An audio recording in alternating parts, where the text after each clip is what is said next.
যদি এভাবে হকের পথে অটল থাকে আর আপনাদেরকে এভাবে সঠিক পথের পরিচালনায় দিক নির্দেশনা দিতে থাকে, আহ্বান করতে থাকে, হে মাধবপুরের জনগণ, আপনারা আলেমদের সাথে থাকবেন তো? আলেমরা ডাক দিলে ঘাম ঝরাতে প্রস্তুত থাকবেন তো? আলেমরা ডাক দিলে আল্লাহর দ্বীনের জন্য বুকের শেষ রক্তবিন্দু দিতে প্রস্তুত থাকবেন তো? আল্লাহ পাক আপনাদেরকে কবুল করুন, তৌফিক দান করেন। ঘাম ঝরাতে হলে ঘাম দিতে হবে, রক্ত ঝরাতে হলে রক্ত দেওয়ার জন্য প্রস্তুত থাকতে হবে ইনশাআল্লাহ।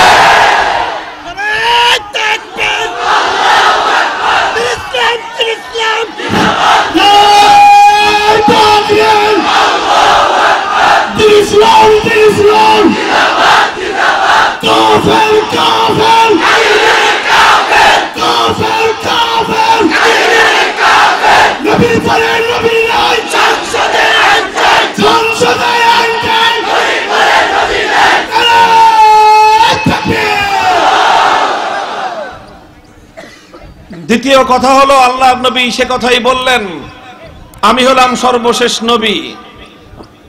যতদিন পর্যন্ত পৃথিবীতে নবীদের আগমনের ধারা অব্যাহত ছিল, এইভাবে অশ্রু দিয়ে ঘাম ঝরিয়ে উম্মতের এই দায়িত্বের জোয়াল নিজেদের কাঁধে বহন করে রাখতে হবে। এটা হলো আলেমদের দায়িত্ব। মনে রাখতে হবে, সব সময় শুধু চোখের অশ্রু আর মাথার ঘাম পায়ে ঝরিয়েই এ দায়িত্ব পালন করা যাবে না। অনেক সময় এমন বাধা আসবে, এমন প্রতিবন্ধকতা আসবে, উম্মতের দিকে এমন এমন গুমরাহি ধেয়ে আসবে, সেই গুমরাহির তুফান থেকে উম্মতকে হেফাজত করতে হলে পাহাড়ের মতো পথের মধ্যে বুক টান করে উম্মতের আলেমদেরকে দাঁড়িয়ে যেতে হবে। আর সেই পাহাড়ের মতো দাঁড়িয়ে থাকতে গিয়ে অনেক সময় বুকের রক্ত দিতে হবে, জীবন দিতে হবে, উম্মতের আলেমদেরকে সেজন্য প্রস্তুত থাকতে হবে।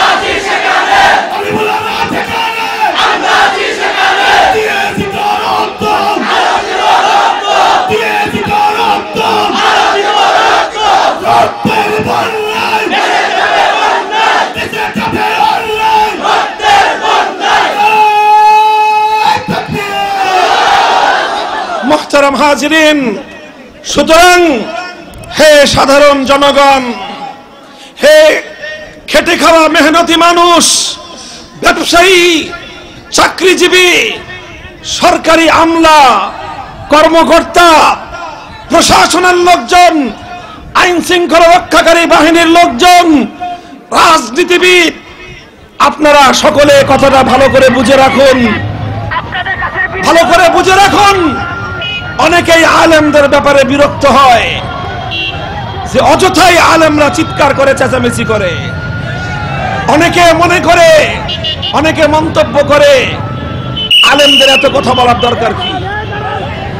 অনেকে মনে করে দেশের মধ্যে, জাতির মধ্যে শিরকি সংস্কৃতি চালু হলে অন্যদের যদি সমস্যা না হয়, হুজুরদের এত সমস্যা কি?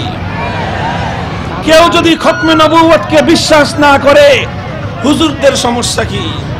কেউ যদি আল্লাহর নবীকে গালি দেয়, তাহলে আলেমদের সমস্যা কি? সবাই তো নবীর উম্মত। অন্যদের যদি সমস্যা না হয়, তাহলে হুজুরদের এত চুলকায় কেন? অনেকে মনে করে আল্লাহর কোরআনের বিরুদ্ধে আইন তৈরি হলে সবাই তো মুসলমান, সবাই তো কোরআন বিশ্বাস করে, অন্যদের যদি সমস্যা না হয়, তাহলে হুজুরদের সমস্যাটা কি? অনেকে এরকম মনে করে।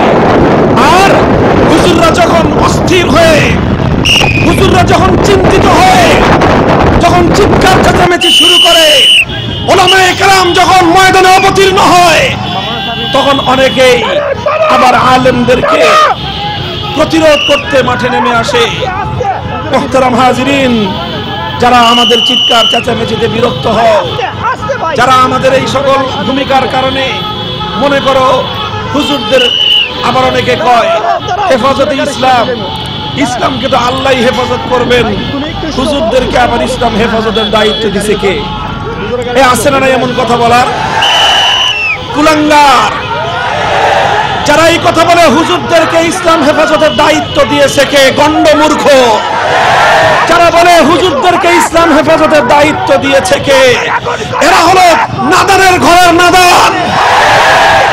হুজুরদেরকে ইসলাম হেফাজতের দায়িত্ব দিয়েছেন স্বয়ং আল্লাহ। আল্লাহ বলেছেন ইন তানসুরুল্লাহ ইয়ানসুরকুম, যদি তোমরা আল্লাহকে সাহায্য করো আল্লাহ তোমাদেরকে সাহায্য করবে। আল্লাহর কি আমাদের সাহায্যের দরকার আছে? নাই। আল্লাহর সাহায্যের দরকার নাই। আল্লাহকে সাহায্য করা অর্থ হলো আল্লাহর দ্বীন ইসলামকে সাহায্য করা। ইন তানসুরুল্লাহ আয় ইন তানসুরু দ্বীন আল্লাহ, তোমরা যদি আল্লাহর দ্বীনের সাহায্য করো আল্লাহ তোমাদেরকে সাহায্য করবেন। সুতরাং হে উম্মত, একথা ভালো করে বুঝে রাখো। হে আলেম সমাজ, একথা ভালো করে বুঝে রাখবেন। আল্লাহর জমিনে আল্লাহর দ্বীনের বিরোধী একটা কার্যকলাপ যদি পরিচালিত হয়, সর্বপ্রথম আল্লাহর আদালতে সেজন্য জবাব দিতে হবে আলেমদেরকে। আল্লাহর জমিনে আল্লাহর দ্বীনের গৌরব যদি ভুলুণ্ঠিত হয়, সর্বপ্রথম সেজন্য জবাব দিতে হবে আলেমদেরকে।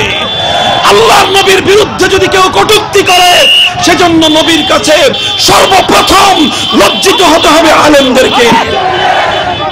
সুতরাং অন্য কারো কাছে কষ্ট লাগুক বা না লাগুক, নবীকে গালি দিলে অন্য কারো হৃদয় থেকে রক্ত ঝরুক আর না ঝরুক, যাদের কাঁধে নবুয়তের উত্তরাধিকারের জোয়ার, তারা কোনোদিন নীরব থাকতে পারে না, নিস্তব্ধ থাকতে পারে না।